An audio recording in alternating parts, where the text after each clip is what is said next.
Assalamualaikum warahmatullahi wabarakatuh. Selamat berjumpa kembali di channel Perizinan OSS.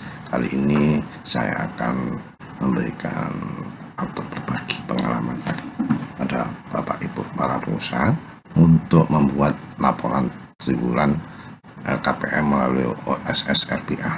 Sebagaimana Bapak Ibu ketahui bahwa perusahaan-perusahaan yang sudah mendapatkan nomor induk perusahaan dan telah melakukan pembangunan atau telah melakukan produksi komersil, Bapak Ibu diwajibkan untuk membuat laporan LKPM melalui OSS ya. Jadi Bapak Ibu setelah dapat izin harus lapor, karena nanti keberadaan Bapak Ibu bisa dideteksi oleh pemerintah kabupaten atau kota atau provinsi atau pemerintah pusat apakah usaha Bapak Ibu yang sudah diajukan izinnya sudah berjalan atau tidak. Nah, untuk bisa melakukan pembuatan laporan ini, Bapak Ibu harus masuk dulu ke sistem OSS ya, ke melalui login ya, oss.go.id. Di sini Bapak Ibu harus memasukkan dulu akun dan passwordnya. Bapak Ibu harus itu, kemudian captcha ini. Bapak Ibu harus masukkan captchanya, kemudian di sini kita klik masuk. Nah, kemudian Bapak Ibu masuk ke sini.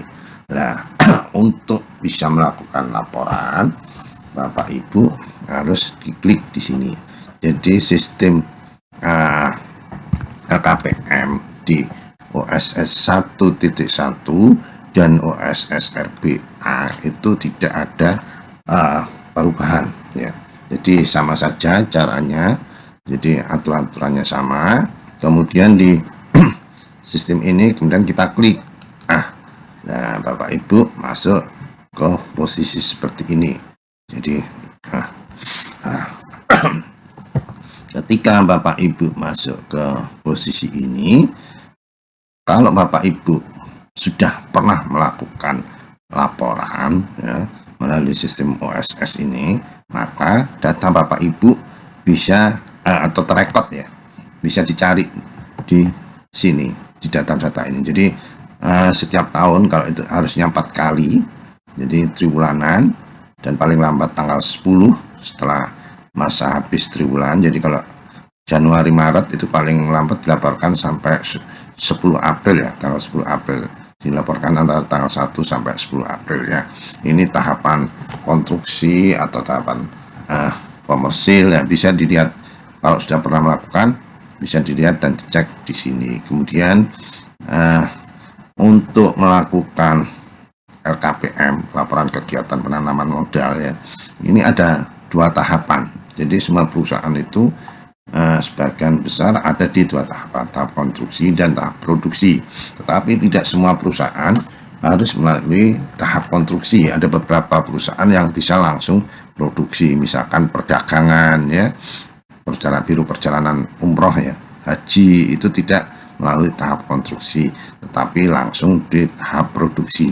Jadi ketika Bapak Ibu perusahaannya sudah mendapatkan NIB, Bapak Ibu tidak bisa langsung berusaha, biasanya menyiapkan dulu lahan, terus kemudian bangun, kemudian masang mesin, lakukan trial ya, kalau sudah itu trial baru ke tahap produksi. Jadi harus melalui tahapan konstruksi dulu sebelum ya melakukan tahap produksi, tapi tidak semuanya juga seperti ini ya.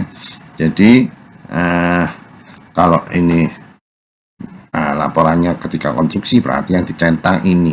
Kalau laporannya dalam tahap produksi atau sudah komersil, berarti ini yang dicentang. Ini dari sisi kewajiban laporan ya.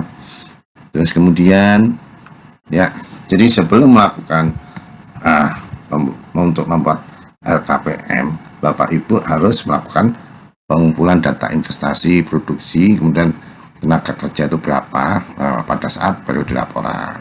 Kemudian data investasi yang dilaporkan melalui LKPM merupakan data harga perolehan. Jadi yang dicatat dan dilaporkan melalui LKPM adalah at cost ya, jadi harga perolehan.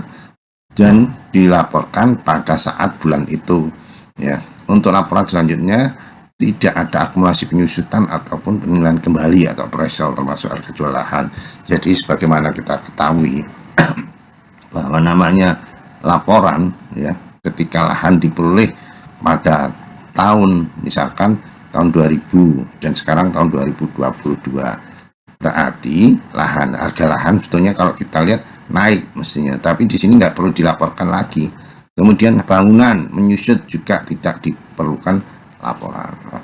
Kemudian modal kerja hanya diisi pertama kali kegiatan produksi dimulai, ya. Jadi ketika awal produksi komersil ini dihitung modal kerja dan selanjutnya tidak perlu diisi lagi. Kemudian kewajiban untuk membuat LKPM ini dibuat berdasarkan jumlah KBLI yang tercantum di NIB. Jadi kalau kegiatan Bapak Ibu yang ada di izin usaha industrinya misalkan ada 2, 3 atau ada 3 produk, berarti masing-masing produk Bapak Ibu harus membuat LKPM. Jadi kalau sudah produksi komersil ada 3 produk jalan, berarti 3 produk LKPM-nya ada 3 yang Bapak Ibu harus laporkan. Bentuknya ini konstruksi dan produksi. Jadi ketika Bapak Ibu perusahaannya kondisinya dari tahap konstruksi kemudian akan melakukan tahap komersil, operasi komersil.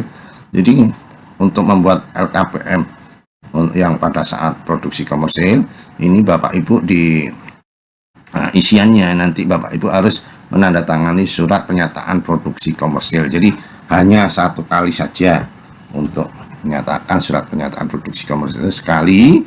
Kemudian untuk laporan berikutnya ketika sudah komersil nggak perlu membuat surat pernyataan ini lagi. Jadi kemudian kewajiban perusahaan untuk membuat LKPM ini adalah setiap triwulan dan dilaporkan setiap awal triwulan berikutnya. Ya, kemudian karena di sini sudah saya pernah membuat tutorial tentang pengisian LKPM untuk tahap konstruksi dan tahap produksi secara detail dan tidak ada perubahan, maka Bapak Ibu bisa mengikuti video kami di tutorial LKPM untuk konstruksi apabila masih membangun. Di ini ya bisa diklik di sini. Kemudian untuk LKPM yang untuk tahap produksi, Bapak Ibu bisa mengikuti tutorial pengisian LKPM tahap produksi ini di channel ini.